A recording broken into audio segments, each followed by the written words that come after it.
Senhoras e senhores, na sequência de nossa programação técnica, assistiremos em instantes ao painel 8, que traz como tema Investimentos Portuários, um novo olhar. Vamos conhecer os nossos convidados. Equipe técnica, obrigada.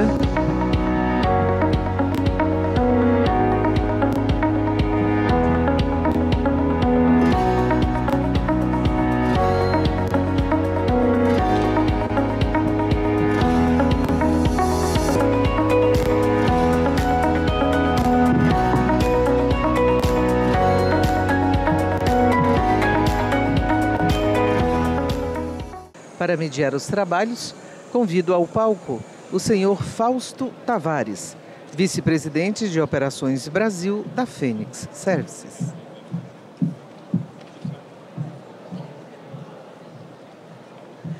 Convido os painelistas Renildo Silva, da ANTAC, Rinaldo Lira, da CDC,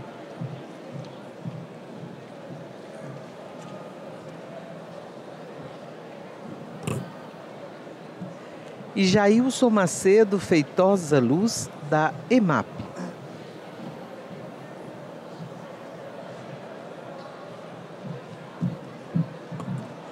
Senhores, sejam muito bem-vindos e para início dos trabalhos, com a palavra o mediador Fausto Tavares. Eu fiquei impressionado aqui com essa tecnologia, não tinha visto ainda. Realmente é impressionante. Isso que é inovação, né? Muito bacana aqui a organização desse evento aqui. Muito bem, investimentos portuários, um novo olhar. Então, nós vamos aqui receber a contribuição, a experiência, os desafios e a visão de futuro dos convidados, os palestrantes que gentilmente se dispuseram a contribuir nesse seminário. Para quem não conhece, eu aqui estou representando a AECIP, a Associação das Empresas do Complexo Industrial e Portuário do Pecém.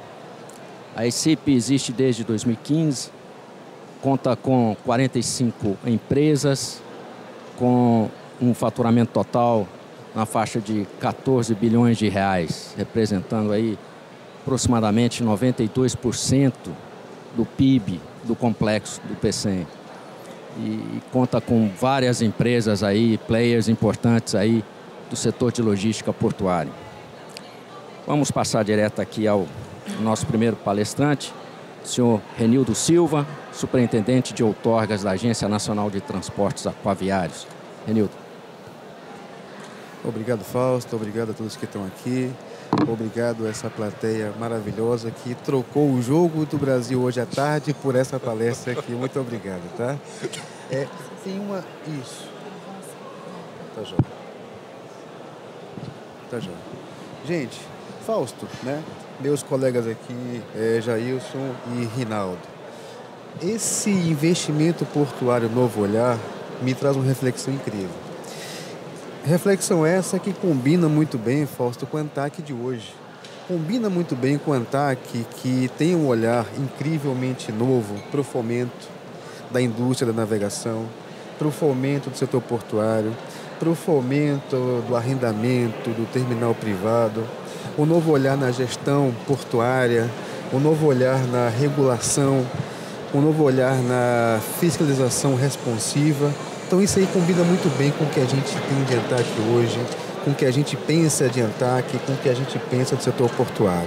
Então isso aí me traz um conforto tão grande, uma tranquilidade tão grande, que a gente poderia passar aqui horas e horas falando com relação ao investimento portuário, só que não é o caso, né? A gente só tem aqui 2 horas, não é isso? São 2 horas para falar, né?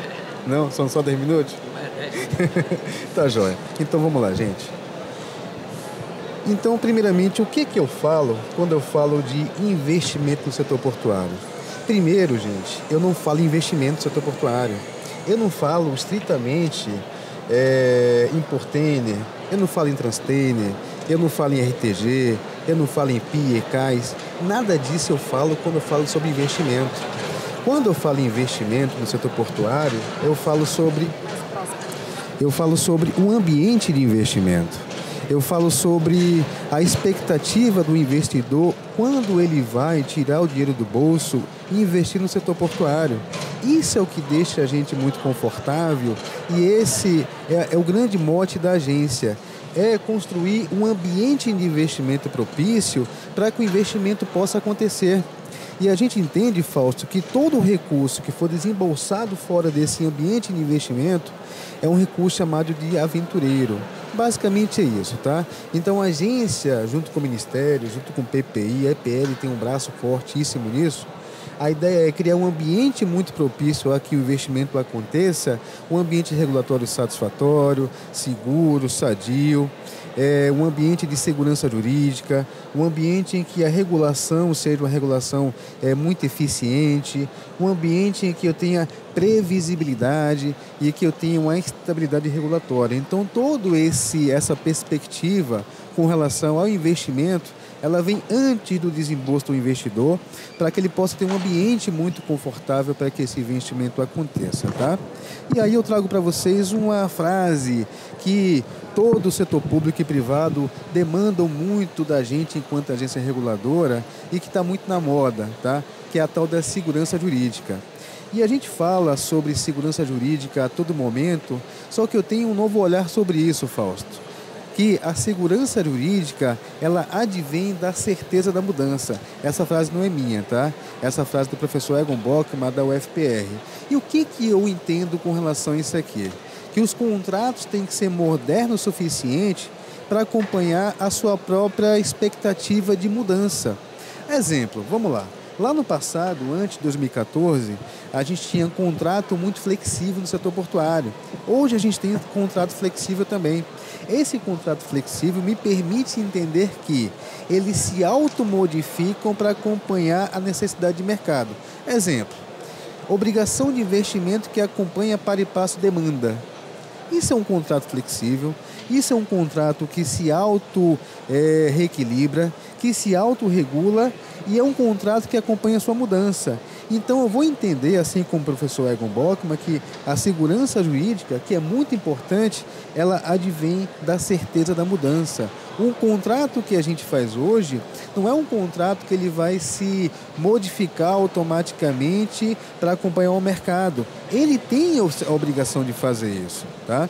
Então a gente entende também que o contrato tem que ser formado de certa forma para que ele possa acompanhar essa expectativa de mercado, essa mudança de mercado e aí sim ele possa ser autorregulado, autoequilibrado e isso aí trazer um conforto que o investidor precisa para poder fazer sim o seu investimento dentro desse ambiente de investimento, tá?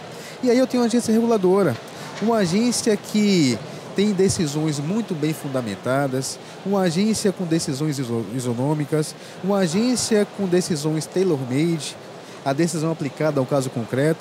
Veja, a agência foi criada para decidir no caso concreto de forma muito eficiente. A agência tem a obrigação de decidir a cada caso concreto de uma forma que realmente venha resolver a questão do caso concreto. Eu não posso ter uma decisão única para problemas que são completamente diferentes. E o setor portuário é um setor tão assim pujante, é um setor tão eficiente, é um setor que traz para a gente tanto desafio que a cada processo eu tenho uma decisão completamente diferente da decisão anterior. E isso eu falo que são decisões tailor-made. Decisões transparentes, decisões previsíveis. Eu tenho previsibilidade na regulação. A regulação é realmente previsível, porque as decisões da agência para o mesmo problema têm que ser decisões iguais. E a agência tem a obrigação também, Fausto, de trazer solução nova para problema novo. A agência tem essa função, tá? De enxergar de forma moderna, de forma transparente, de forma isonômica e de forma que venha realmente a resolver uma questão pontual. Tanto é que no índice de governança governamental de 21, a agência ficou em segundo lugar entre as 11 agências reguladoras federais. Isto mostra o compromisso da agência em entregar para o mercado, isso mostra o compromisso da agência em realmente ser eficiente e realmente fazer que um serviço público possa entregar o diferencial para o mercado, tá? Outra questão aqui muito importante é uma agência transparente.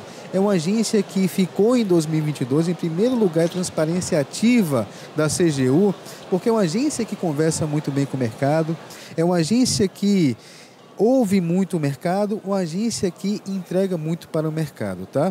E aí eu tenho pilares aqui básicos da agência reguladora. Primeiro deles, fiscalização responsiva.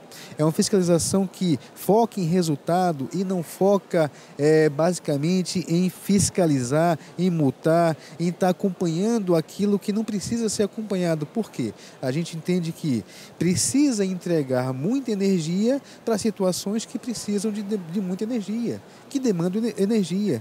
Para situações que não demandam tanta energia, a gente foca muito menos naquelas situações, tá? E a agência está o tempo todo lá no porto, entendendo como é que se comporta o porto, entendendo como é que se comporta a operação portuária, para que eu entendendo como é que é esse comportamento, eu possa focar mais naquilo que eu não conheço ou mais naquilo que realmente precisa de foco e focar menos nas questões que são realmente reflexas ou subjacentes.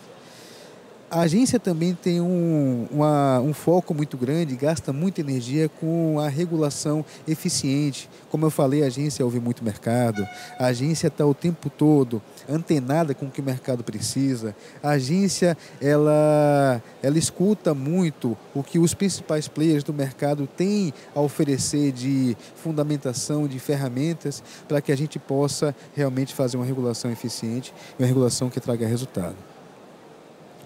Outro pilar da agência, estudos focados em eficiência do mercado. E aí eu trago aqui os principais deles dos últimos anos, né? As vias economicamente navegadas, o uso de embarcação de bandeira brasileira na cabotagem. Escutamos ontem um painel muito bacana sobre cabotagem. Meu amigo Vedanta aqui, que não me deixa mentir, né? Que trouxe uma perspectiva muito bacana com relação à cabotagem, a função da cabotagem, a questão do feeder também, da BR do Mar. O Dino estava aqui ontem falando para a gente um pouco disso. Então a agência também está inserida nesse meio para poder entender profundamente como funciona e para a gente conseguir contribuir para o mercado tão eficiente, um mercado tão pujante. Tão pujante que em 2021 bateu o recorde em relação a 2020. Em 2020 bateu o recorde com relação a 2019, mesmo no ano de pandemia. É uma agência que traz tanta pujança para o mercado que todas as embarcações são registradas na agência. Temos 5.700 hoje. As EBNs são reguladas e registradas pela agência, são 1.200. Os TUPs também são todos eles processados pela agência reguladora, 214. Terminais arrendados, portos públicos, ETCs, IPTUR, tudo isso aqui passa pela agência, a agência fiscaliza, a agência acompanha, a agência outorga. O Vedanta trouxe outra informação interessantíssima. Uma EBN, Fausto, na agência, ela é processada em tão somente 30 dias. Já estou terminando. Em 30 dias. Eu recebi uma demanda da CDC, agora na segunda-feira, para instalar um terminal lá com contrato transitório. O processo chegou na segunda-feira, Rinaldo. Ele hoje subiu para a deliberação da diretoria. Ele foi consumido somente 3 dias na área técnica. Essa análise tão profunda, uma análise técnica para que pudesse a diretoria votar e entender que cabe o contrato lá na CDC, consumiu somente 3 dias na setorial técnica. É uma agência que acompanha o mercado. E aí, aqui rapidamente, próximo slide, vai passar. É uma agência que também está focada nas concessões portuárias, Salvador, São Sebastião, Itajaí e Santos, que são os próximos. São Sebastião, Itajaí e Santos estão no TCU em análise, Salvador, o EVTE tem processamento. É uma agência que de 2015 a 2021 fez 41 leilões, entre eles o da Codesa, que foi a primeira concessão portuária da história do Brasil. É uma agência que está com um olhar novo agora, Fausto, para hidrovias economicamente navegáveis. Estamos na agência hoje com a Lagoa Mirim em processamento, a concessão daquele trecho da Lagoa Mirim. É uma agência que recentemente esteve lá em Tucuruí para verificar lá a questão da navegabilidade no rio Tocantins, que vai chegar lá até Vila do Conde, no derrocamento do Lourenço, na dragagem do rio Tocantins, para que a gente possa ali viabilizar a navegação naquele rio e finalmente a gente conseguir ter uma eficiência ali logística. Uma eficiência logística que um comboio de barcaças tipo Mississippi substitui 258 vagões de trem, 515 carretas, num custo infinitamente inferior à implantação de uma ferrovia, de uma rodovia, com eficiência logística, uma eficiência ecológica, uma eficiência ambiental, uma eficiência técnica e uma eficiência financeira também. Essa é a agência que o setor pode contar, é uma agência que está antenada com a demanda do mercado, é uma agência realmente preocupada com a pujança e preocupada com a efetividade portuária. Com isso eu me despeço, agradeço e passo a palavra. Fausto, obrigado, perdão pelo estender do tempo. Bacana, eu fico entusiasmado de ver uma apresentação assim com tanta coisa positiva, né, que demonstra a capacidade do Brasil de crescer e se desenvolver muito mais. Então, parabéns à ANTAC pela premiação aí, segundo lugar entre as agências nacionais e primeiro lugar a agência ativa. E é muito bom a gente conhecer que entidades governamentais têm uma ação, um trabalho efetivo e eficaz assim. Muito bacana. Obrigado, Renildo. Eu quero aqui agradecer, nós temos vários participantes virtuais aí, participando aí através da plataforma Virtuale. Muito bacana aí, agradecemos aí aos participantes que estão online aí conosco. Muito obrigado. Vou passar a palavra agora para o Rinaldo Lira, coordenador de Gestão e Negócios da Companhia Docas do Ceará. Queria muito agradecer a presença de todos, principalmente nesse momento pré-estreia do Brasil, né? Quem está aqui realmente está interessado em curtir esse momento aqui, saber as novidades sobre os investimentos portuários. E quero agradecer aqui aos presentes, ao Fausto, ao Jailson, não é isso? Ao Renildo. O Renildo eu falava muito por telefone. Aí quando eu cheguei aqui, eu me encontrei com o mestre aqui, eu fui logo falar com ele entusiasmado. E não tem como não começar agradecendo aí, por saber que o nosso processo já rodou lá em tempo tão recorde, né? Pessoal, não tem como as minhas palavras não complementarem as palavras do meu colega Renildo, né? Boa tarde a todos, eu sou o coordenador de negócios do Porto de Fortaleza, né? Companhia Docas do Ceará. Ou seja, complementando o que o Renildo falou no papel da agência reguladora, eu vou falar como o regulado, né? E mais do que isso, o parceiro institucional.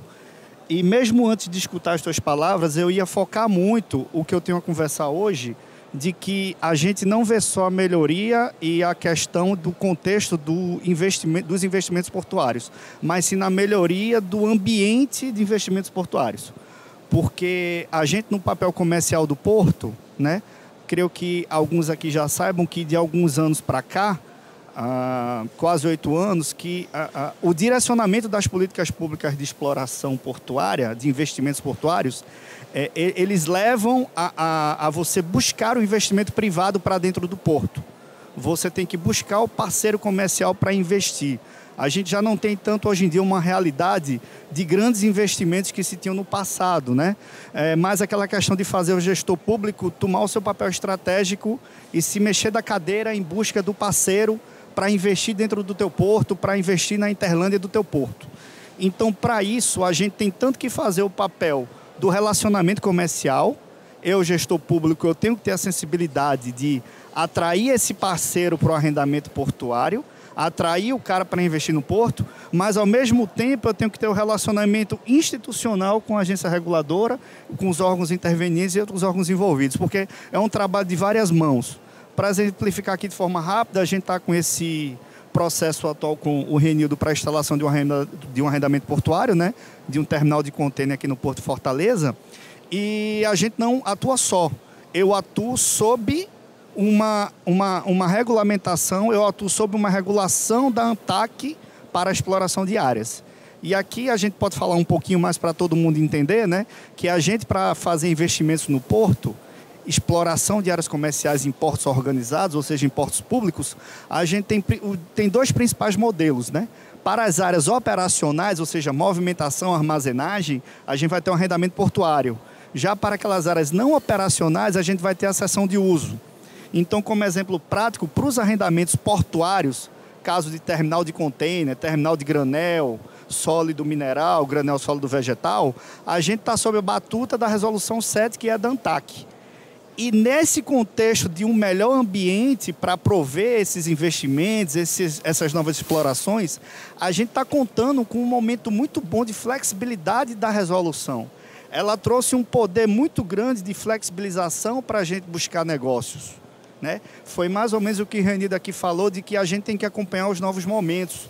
Ou seja, eu tenho hoje vários players de mercado atuando junto comigo, eu tenho concorrência. Eu não posso estar engessado para buscar um parceiro privado externo ou nacional e dizer ao cara, olha, a gente só pode seguir esse modelo para você investir no porto. Não, eu tenho opções. Dentro da Resolução 7, eu passei a ter o contrato de transição. O que é que você quer dizer com isso, Rinaldo? Ou seja, enquanto eu estou tocando o arrendamento do cara lá em cima, com ANTAQ, com secretaria, que a gente sabe que leva um certo tempo, eu posso começar a montar um contrato de transição para evitar esse interregno contratual e evitar a fuga desse cara para que ele invista em outro local. Ou seja, ele já pode entrar mediante um modelo de contrato de transição, algo que tem certa celeridade. Ou seja, a celeridade do âmbito público, ela tem que passar a acompanhar a celeridade do âmbito privado. Dentro da Resolução 7, eu também posso citar os contratos de uso temporário. Ou seja, quando eu não tenho aquela carga consolidada no meu porto nos últimos 2 anos, eu estou buscando uma nova carga, eu estou buscando um novo modelo, eu também tenho como me utilizar desse instrumento mais rápido para fazer esse parceiro entrar no porto por até 2 anos, renováveis por mais 2.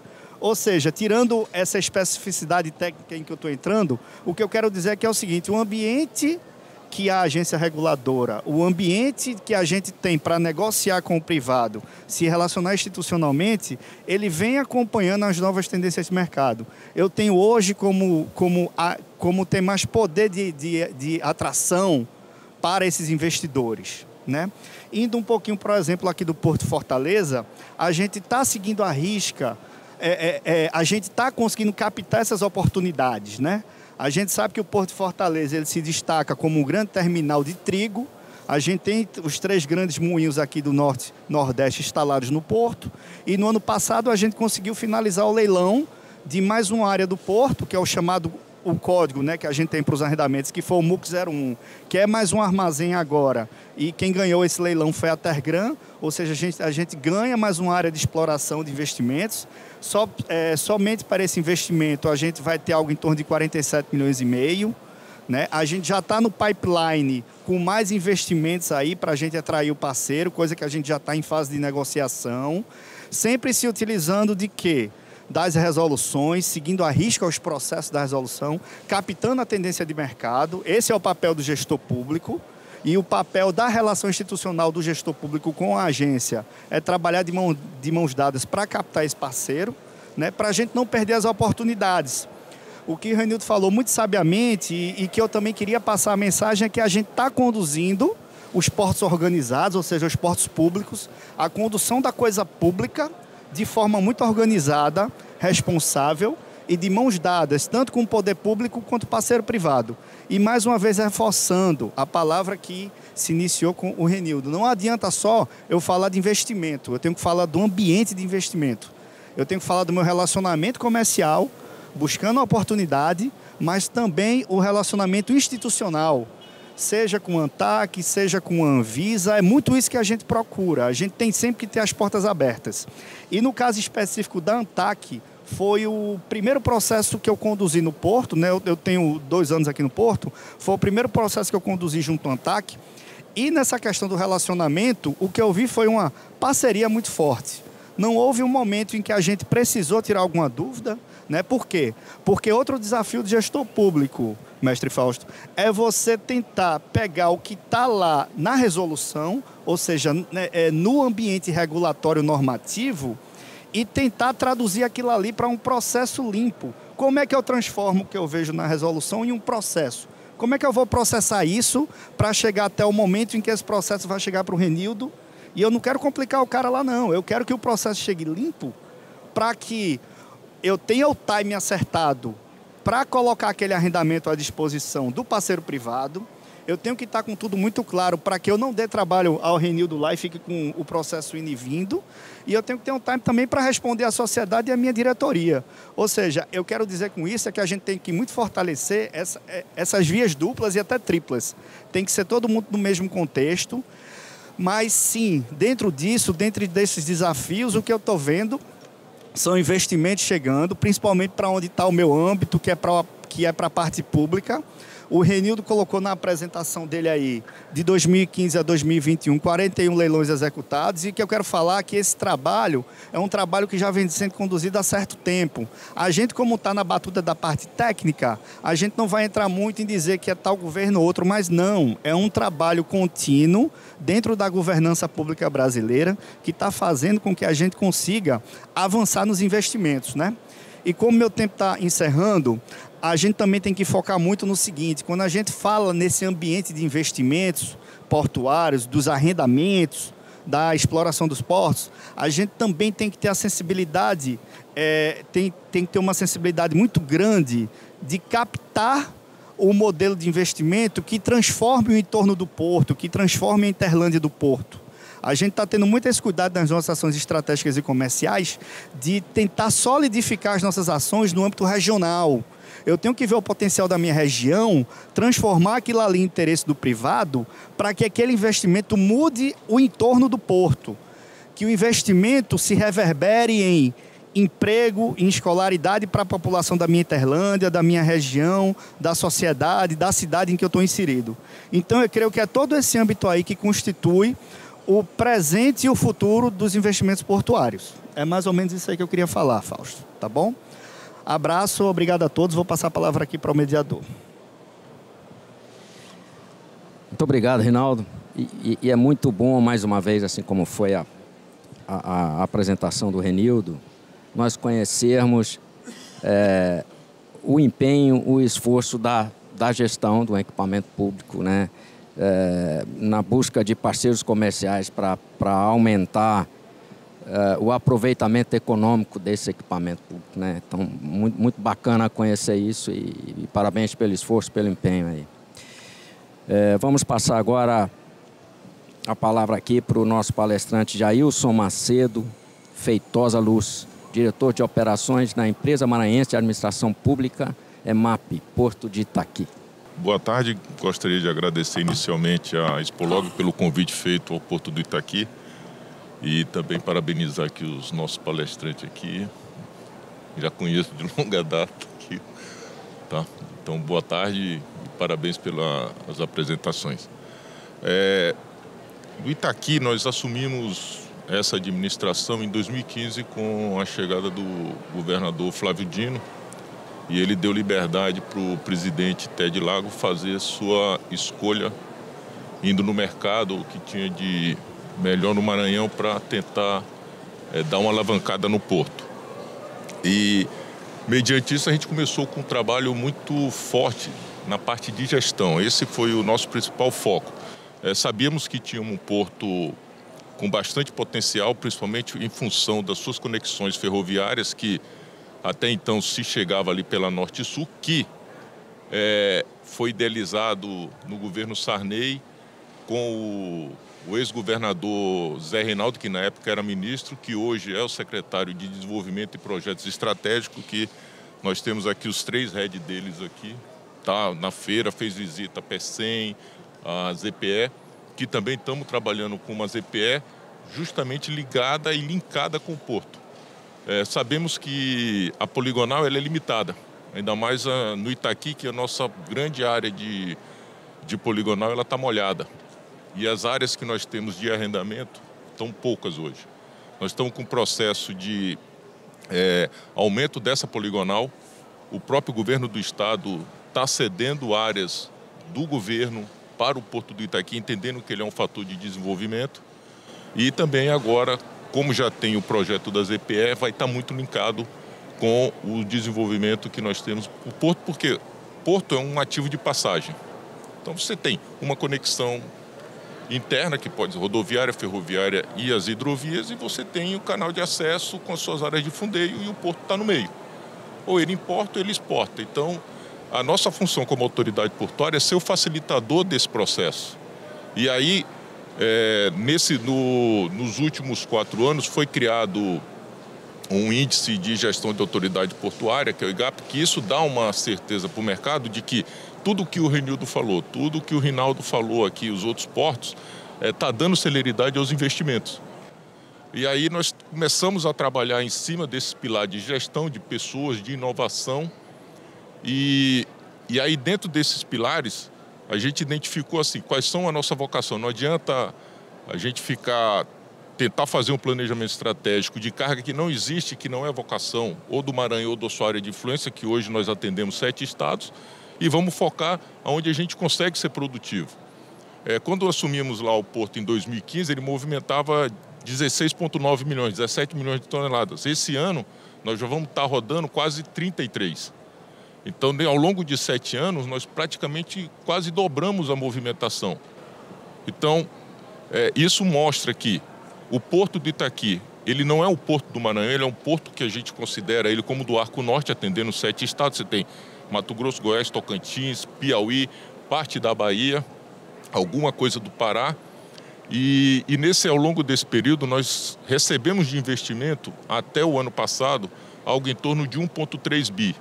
Nós já temos em carteira hoje mais 2,4 bi. E estamos investindo com recurso próprio 500 milhões de reais ao longo dos próximos 4 anos, inclusive construindo um berço novo. Ontem mesmo eu estava conversando com uma VLI, que é um grande operador logístico, que eles estão interessados em fazer uma pera no valor de 600 milhões, querem fazer um investimento em outro terminal de grãos, porque esse ano nós vamos movimentar 17 milhões de grãos, só que pelo plano mestre e pelo próprio PDZ, nós já identificamos que em 2025 nós vamos estar com aproximadamente 37 milhões e em 2030 nós vamos estar com 45. Então nós temos que ter capacidade. Hoje a minha infraestrutura, ela garante hoje eu atender até as 35. Com o nível que nós temos hoje de tempo de espera de navio, com índice de produtividade, a gente consegue atingir 35. Só que a conta que tem que ser feita é qual é o investimento que eu preciso fazer e qual o tempo que o porto ou os navios podem ficar parados. Então nós estamos tentando e desenvolvendo junto aos nossos arrendatários o aumento da produtividade para poder você aumentar a nossa capacidade de operação. E aí nós estamos focando, quando a gente fala de inovação, nós estamos focando, hoje ainda está mais na parte de mecanização, não tanto de automação. Mas a própria Suzano, que tem um arrendamento, ela já está trabalhando num processo lá interno nosso lá, de trazer carros autônomos. Então o nosso processo de investimento está muito linkado ao que o Rinaldo estava falando. Quem faz o investimento em superestrutura é o investidor, é o arrendatário, é o concessionário. E não a autoridade portuária. A gente está mais voltado para fazer investimento em infraestrutura, como o berço. Mas até nisso nós fizemos inovação. O leilão que nós fizemos, que a ANTAC fez, em 2018, que foi feito o leilão na B3 da Suzano, já teve uma inovação. Nós levamos o seguinte, você faz o investimento no seu armazém, mas você tem que dar como contrapartida também a construção de um berço que ele vai ser doado para a autoridade portuária. Então, na época lá o leilão foi 100 mil reais, 110 mil reais de outorga, só que nós recebemos um berço de 200 milhões, então não são 100 mil. Nós estamos falando de 200 milhões e 100 mil reais. Recentemente, teve 4 leilões nossos de líquidos que rendeu para o Porto 216 milhões de outorga e mais 600 de investimento. E hoje, nós já estamos, sem contar com esses 600, nós já estamos hoje com 2,3 bi de investimento e 500 milhões nossos. Isso é a forma que a gente mostra para o mercado a segurança que tem em investir dentro de uma poligonal, dentro de um porto. Por quê? Você tem o Ministério, você tem o TCU, você tem a ANTAC, nós temos vários órgãos reguladores e as amarras que nós temos ainda em cima disso, nós estamos conseguindo correr. A ANTAC está mostrando aqui, em 3 dias entregou um processo. Antigamente, para um processo de concessão, se levava 3 anos, 4 anos para iniciar. Hoje, em média, está o quê? 1 ano e meio. Os processos que nós fizemos lá, todos eles não passou de 2 anos. O da Suzano e os 4 que foi da Infra Week lá em 2019, os investidores já estão fazendo, parte dos 600 milhões já estão investidos.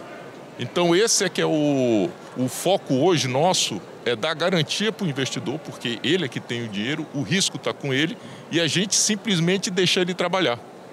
Então, olhando para esse lado, olhando para o estado do Maranhão, que é um estado pobre, que está em desenvolvimento, nós temos uma ZPE que está em vias de ser aprovada, nós temos um porto que tem uma capacidade para atender 7 estados. Com esses investimentos, nós temos certeza de que logo, logo a gente vai sair dos estados ali com menor poder aquisitivo para um mediano, porque esses investimentos estão acontecendo. Isso já vem ao longo dos 8 anos do governador Flávio Dino e agora com o governador Carlos Brandão. Então, dá total liberdade, é um porto delegado, tem um índice de gestão de autoridade portuária que foi implantado pelo Ministério, que nós estamos em primeiro lugar.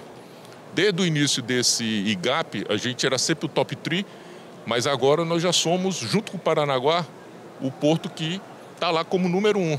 Dos 4 prêmios, nós ganhamos 3. Semana passada fomos agraciados com outro prêmio em Santa Catarina, que é o único porto com 4 certificações. Então nós temos a ISO 9000, a 1445, que mexe com pessoas, com segurança do trabalho, e a de segurança da informação, que a CDC sofreu bastante com essa questão da segurança da informação tempos atrás. Então, assim, o nível de governança que nós conseguimos implantar no Porto de Itaqui dá segurança para o investimento. E investimento é emprego, para um estado que precisa se desenvolver, está trazendo bastante emprego. Nós temos uma cadeia de serviço que é agregada ao porto, que é imensa, que ainda não está totalmente explorada. E agora a nossa grande aposta, estamos trabalhando bastante junto, é com a ZPE. E acreditamos que essa ZPE vai ter sucesso, porque já existe uma fábrica de alumínio que foi religada agora, ela tinha sido desligada por questões energéticas em 2015, agora religou. Nós temos a Suzano, que já está fazendo algum tipo de beneficiamento.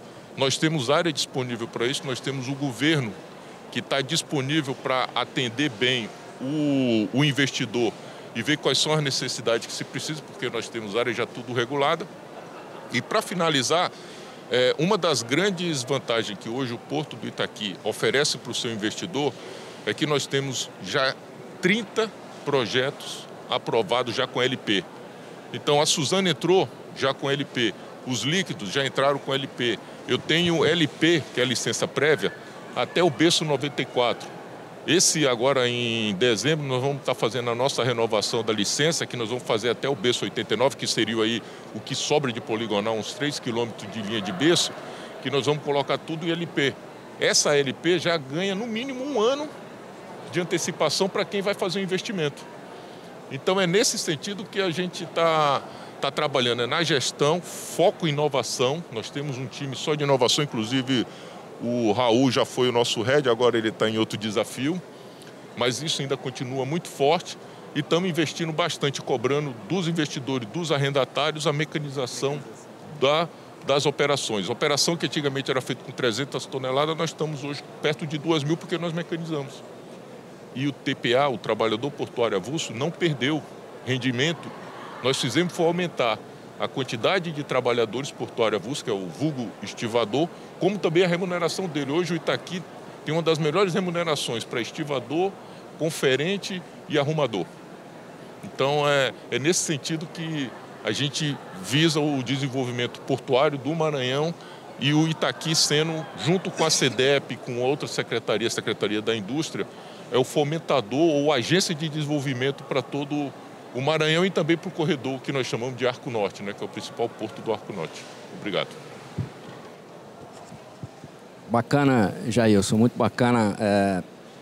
A missão o trabalho forte em gestão foi muito bem sucedida aí, né?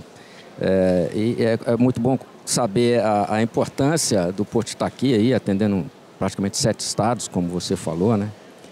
Parabéns aí pela premiação, né? E a gente percebe o sucesso da gestão com certificações de ISO 9000. Isso é também um atrativo, né? Inclusive, recebendo também uma certificação internacional, que é da APA, que são dos portos da América, né? Aí. Nós recebemos também isso como um porto inovador, transformador. Bacana. Então, nós reconhecemos aí o sucesso desse trabalho de facilitar o processo para que tenha mais investimentos, né? Consiga mais parceiros para poder aumentar o desenvolvimento do porto e, consequentemente, da região. Muito bacana. Bom, nós vamos agora, tem aí o QR Code para perguntas, e as perguntas chegarão aqui para mim no meu celular. Se tem alguma pergunta aí. Só fazer um comentário rápido, Fausto. Quando a gente aqui fala em investimento portuário e a gente fala de ambiente de investimento, e a gente percebeu aqui que a gente tem nosso amigo o Jailson e o Rinaldo e o Renildo, né? Acho que esse é um trio maravilha. E a gente vê que a palavra-chave aqui, básica, é sinergia. É sinergia do porto com a agência, da agência com o porto, com o ministério. E não somente isso, Fausto. A todo evento que a ANTAC participa, a gente vê que as mesmas pessoas estão lá contribuindo da forma que melhor possam contribuir. E eu vou colocar mais gente nesse pacote também, tá? Eu vou colocar a Polícia Federal, eu vou colocar a Receita Federal, eu vou colocar a Anvisa, eu vou colocar a ANP também, que tem um papel fundamental nesse processo. E a gente licitou recentemente lá no Itaqui diversos terminais de líquido que só pôde acontecer porque a ANP teve um papel fundamental também. Então, veja, a gente precisa... A antiga EPL, que agora é Infra, né? Exatamente. A EPL, que agora é Infra também. Então, veja, todo esse conglomerado de ativos, de pessoal ou de interveniente fazem com que esse investimento e esse ambiente de investimento realmente aconteça. Então, a gente só consegue esse resultado hoje tão pujante, tão marcante para o mercado nacional, porque essa energia aconteceu, está acontecendo e vai acontecer com mais força ainda. Bacana, Renildo. Bom, nós temos aqui uma pergunta, né? Que essa pergunta é até especificamente pelo tema que foi colocado aqui inicialmente, né, para nós. Qual o olhar do futuro de cada uma dessas instituições que vocês representam, né? O que vocês estão desenvolvendo? Qual que é a sua visão de futuro ou a visão de futuro da sua instituição? Posso passar primeiro aqui? Fausto, que pergunta incrível, né? É uma pergunta que a ANTAC, ela se responde todo dia. Tem 3 palavras mágicas que eu gosto muito de usar, e o TCU adora elas também, né? Que é a chamada eficiência, efetividade e economicidade, tá? O que acontece? Eu posso ser muito eficiente naquilo que eu faço hoje. Pode ser que isso não seja bom. Eu posso ser efetivo naquilo que eu faço. Isso é muito bom. Porque quando eu sou efetivo, eu entrego um resultado que traz um benefício lá na frente, tá? Então, o ANTAC hoje pensa todo dia como que eu posso fazer mais, fazer melhor e fazer com que o meu trabalho possa ter um reflexo positivo. Essa é a grande expectativa nossa e o grande desafio nosso. É entregar com mais velocidade e entregar com mais efetividade para que o meu trabalho possa ter realmente um resultado. Não é somente fazer melhor, não é somente fazer mais. Porque a gente pode fazer mais, Fausto, enxugando um gelo todo dia. Eu posso ser o maior enxugador de gelo da história do mundo. Mas isso não vai trazer um resultado para o investidor, não traz um resultado na eficiência portuária, não traz um resultado na pujança da movimentação portuária. O nosso desafio é entregar melhor, entregar com mais efetividade para que o Jailson possa fazer muito bem o trabalho dele, para que o Rinaldo possa fazer muito bem o trabalho dele. E veja, quando eu falo de eficiência, eficácia e efetividade, eu falo que esse processo que eu entreguei para o Rinaldo com 3 dias, era um processo, Jailson, que demorava meses para ser processado. 3 dias. Quando eu falo que a MBN, ela se processa na agência em 30 dias, é do começo ao final e no dia seguinte ela já pode estar navegando. Pode navegar depois de 30 dias. Isso é um espetáculo. Isso realmente é o que a agência precisa entregar para o mercado, para que o mercado possa fazer o trabalho dele. E eu brinco muito lá na agência, Fausto, falando o seguinte: a agência não movimenta um grão de nada. A agência não leva um contêiner para lugar nenhum. O trabalho da agência é servir com eficiência e efetividade. E é isso que a gente tenta fazer e está fazendo todo dia melhor, porque a gente quer ser melhor do que a gente foi ontem e a gente quer ser menos melhor, se isso existe realmente essa expressão, do que eu vou fazer amanhã, tá? Sempre olhando para aquilo que eu tenho que fazer porque eu tenho que fazer melhor, entregar melhor e ser mais eficiente e efetivo. Bacana, Reni. Obrigado. Tem aqui, depois eu passo para você também, e tem aqui uma pergunta para o Jailson. São duas perguntas, Jailson. A Mariana pergunta: quais são os principais desafios para aumentar a eficiência do Porto de Itaqui com segurança? E o Raul Lamarca, presidente do Sindomar, diz que você mencionou aí a importância da inovação para o Porto de Itaqui e também do desempenho da EMAP em índices como o IDA, ANTAC e o IGAP do MINFRA. Então ele tem essa pergunta: você acredita que a inovação deveria ser trabalhada como política pública da Secretaria Nacional de Portos? Se sim, qual o caminho na sua visão? Hoje, sim. E hoje já tem uma diretoria que está voltada para o desenvolvimento de gestão, que até é comandada pelo Otto, que é o diretor lá um dos diretores da Secretaria dos Portos. A inovação, ela já chegou, ela é inexorável, não tem como a gente fugir. Quando você fala em eficiência, você está trazendo a inovação junto. E Porto é eficiência. Um navio parado custa $50 mil a demurge. Qualquer equipamento que se fala em Porto não sai por menos de 10 milhões.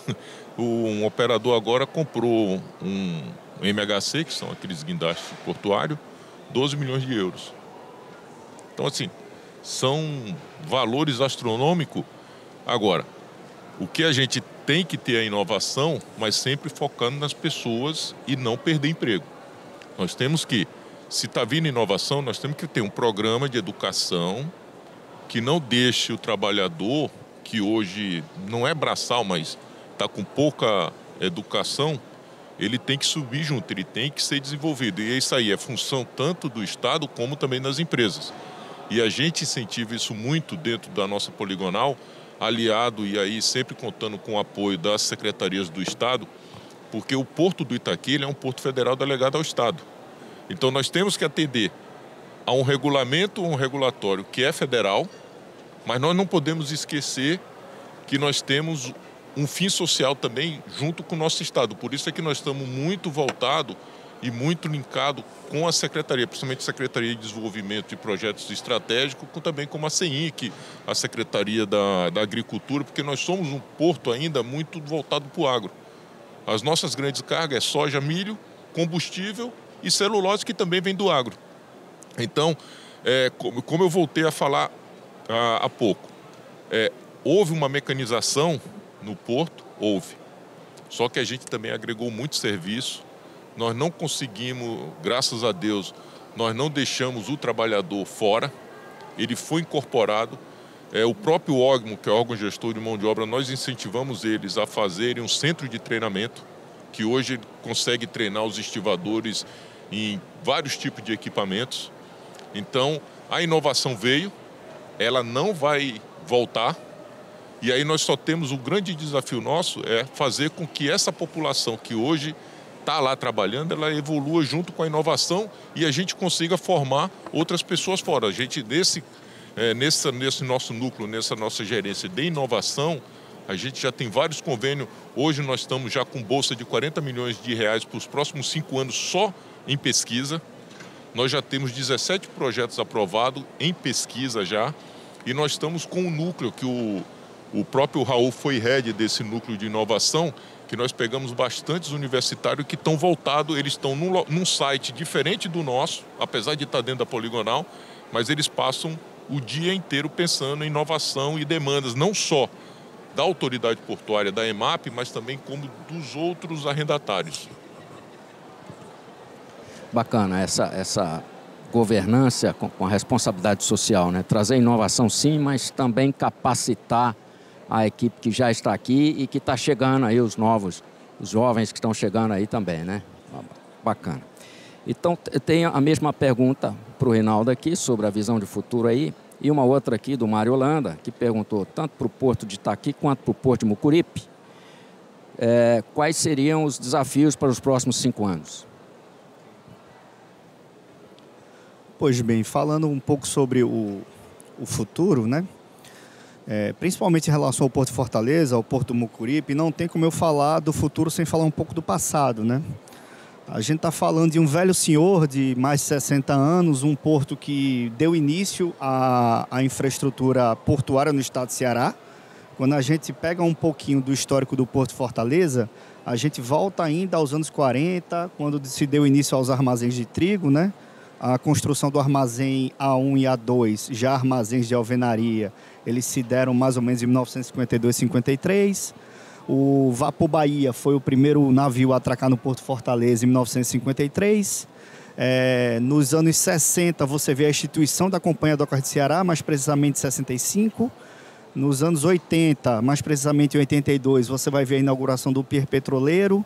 O que eu quero falar é que foi um porto que foi crescendo com a cidade, um porto que com o tempo foi engolido com a cidade. Com o surgimento do nosso co-irmão, o Porto de Suape, já um porto mais moderno, com a característica de porto indústria, o que restou ao Porto de Fortaleza foi o desafio, e é isso que eu quero falar agora do futuro, é o desafio de se integrar à sociedade, à Interlândia, ao entorno do porto, com a característica do porto-cidade. Eu tenho que ser um porto que procura ser um porto mais limpo, um porto que tenha o seu braço social, que tenha a sua relação porto-cidade. Nesse sentido, eu acho que a grande maioria sabe que a gente, nesse ano, conseguiu retomar as atividades do CVT Portuário, o Centro Vocacional Tecnológico do Porto, que durante muito tempo funcionou provendo curso e que voltou agora também em parceria. Ou seja, você tem que pensar na relação comercial, você tem que pensar no entorno do porto. E é mais ou menos essa concepção que a gente está buscando trazer para o Porto de Fortaleza.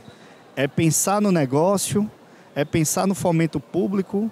Eu estou partindo então para falar já de uma coisa mais pessoal. Como eu estou na área pública, eu sou gestor público já há quase 15 anos, eu penso muito em como materializar a política pública em resultado. Como é que nesse caldeirão todinho aqui que a gente está falando, o Jailson, o Renildo, o mestre Fausto aqui, como é que eu pego esse liquidificador todo da governança, da regulação, fomento, necessidade da população, como é que nisso tudo eu vou fazer resultado? Eu tenho que ter, e é o exemplo do Porto, e já um pouquinho falando da questão de inovação e do futuro do Porto. A gente instituiu há 2 anos atrás, de maneira muito forte, uma equipe de planejamento estratégico e de planejamento portuário.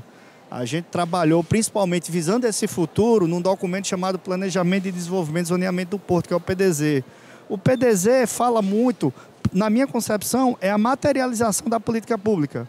É a forma com que eu vou direcionar a exploração do meu porto e, da mesma forma, olhar como é que está o ambiente ao meu redor. Porque a poligonal de um porto nem sempre é só o porto. Exemplo do Porto Fortaleza. Eu tenho uma área que fica ali do outro lado da Vicente de Castro, eu tenho uma área que fica próxima à área de tancagem, eu tenho Cais Pesqueiro. Atualmente a gente tem uma indústria de beneficiamento de pescados implantada dentro do Cais Pesqueiro. Ou seja, o presente e o futuro aponta para você juntar todos esses fatores e transformar em resultado. Então, nossa equipe de planejamento estratégico, planejamento portuário, ela transforma muito essas questões assim que estão gravitando.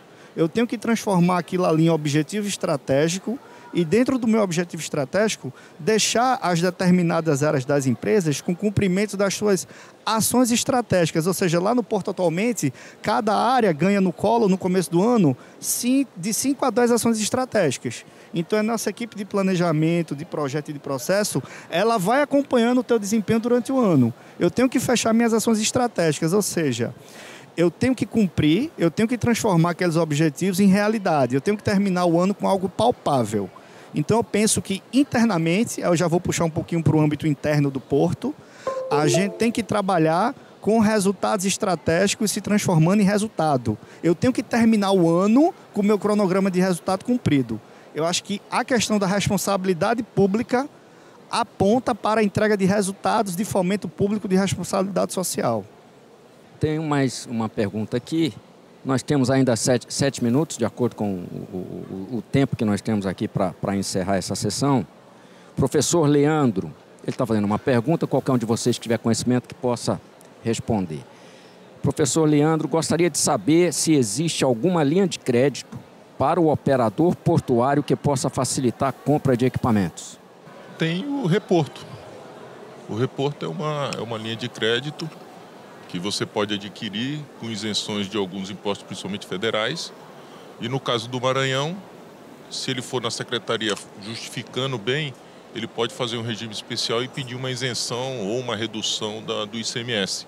Então o reporto hoje é o que é mais utilizado. Teve até uma grande polêmica alguns meses atrás, que o Paulo Guedes tinha suspendido o reporto, mas em função maior daqueles que eles chamam de jabuti, né? Uma lei que aí começa a embutir uma porrada de coisa.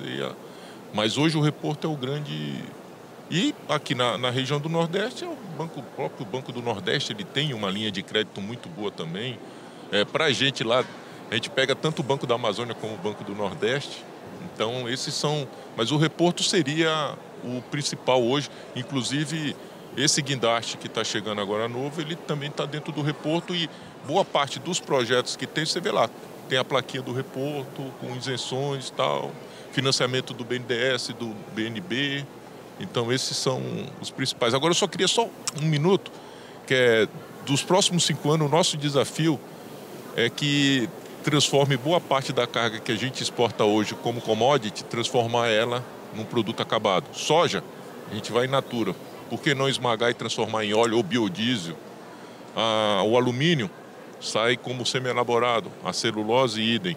Então, essas EPE, a nossa integração entre as secretarias, principalmente a SEDEP com a Secretaria da Indústria, é justamente servir desse agente para tentar industrializar a nossa cadeia, porque a gente recebe bastante carga e ficar commodity, vamos pegar uma parte desse commodity e transformar, já que é proteína vegetal, vamos botar proteína vegetal no animal e lá uma indústria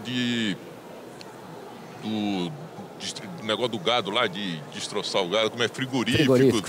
Então isso aí gera bastante emprego. Então o nosso grande desafio é esse, as EPE vêm justamente nesse sentido de querer dar uma alavancada nessa indústria. E as EPE é também um fator de redução de impostos, especialmente de equipamentos importados, porque você não tem o IPI, né? Isso aí. As EPE, nós trabalhamos dentro da siderúrgica do Pecém, que está dentro das EPE, então a empresa que eu trabalho tem também o status de EPE, então tem uma facilidade muito grande de importação de equipamento e com isenção de impostos, né? É muito importante isso daí. Muito obrigado. Agradeço aí a participação, muito bacana a apresentação, os comentários de vocês. Muito obrigado a todos. Acho que nós cumprimos a nossa missão aqui de apresentar essa visão, né? Um novo olhar para os investimentos portuários. Então, vários projetos aí no Porto de Itaqui, no Porto de Fortaleza também. E é muito importante conhecer a atuação eficiente e eficaz da agência reguladora. Muito bacana, né? Então, eu estou muito feliz de ter participado desse evento aqui. Acho que nós cumprimos a nossa missão, né? Não tivemos como tratamos de logística dentro do prazo, hein? Sem demurge. Isso é muito importante, né? Sem demurge, é isso aí. Tá ok? Não precisa passar para ela. Já vamos encerrar aqui e lembrando que daqui a pouco vai ter no telão aqui Brasil e Sérvia. Muito obrigado, pessoal. Muito obrigado.